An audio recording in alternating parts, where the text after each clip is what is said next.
Hello, welcome to Vishnu IAS academy.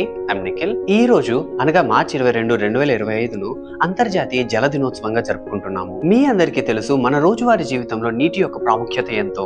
మన జీవితంలో కనీసం ఒక్క రోజు కూడా నీరు లేకుండా సంపూర్ణంగా జీవించలేము. మరి మన జీవితంలో అంత ప్రాముఖ్యత ఉన్న నీటి గురించి ఒక రోజు ఎందుకు జరుపుకోకూడదు? ఆ ఆలోచన నుంచే ఈ అంతర్జాతీయ జల దినోత్సవాన్ని 1993 నుంచి జరుపుకుంటున్నాం. ఈ అంతర్జాతీయ జల దినోత్సవాన్ని జరుపుకోవాలనే అంశాన్ని ప్రతిపాదించిన వారు the United nations conference on environment and development. ఈ అంతర్జాతీయ జల దినోత్సవాన్ని జరుపుకోవడానికి ముఖ్య కారణం, ముఖ్య ఉద్దేశం ప్రజల్లో నీటి యొక్క అవగాహన, నీటి సంరక్షణ గురించి అవగాహన కల్పించడమే ఈ అంతర్జాతీయ జల దినోత్సవ ముఖ్య ఉద్దేశం. ఈ అంతర్జాతీయ జల దినోత్సవాన్ని ఒక్కో సంవత్సరం ఒక్కో నేపథ్యంతో జరుపుకుంటారు. ఈ సంవత్సరం అనగా 2025 అంతర్జాతీయ జల దినోత్సవం ముఖ్య నేపథ్యం హిమనీ నదాల పరిరక్షణ. ఈ వీడియో చూస్తున్న ప్రతి ఒక్కరికి నా నుంచి ఒక చిన్న రిక్వెస్ట్, దయచేసి ఎట్టి పరిస్థితుల్లోనూ కూడా నీటిని వృధా చేయకండి. ఎందుకంటే నీటి కొరత ఉన్న వారికి మాత్రమే ఆ విలువ తెలుస్తుంది. మీ అందరికీ ధన్యవాదాలు.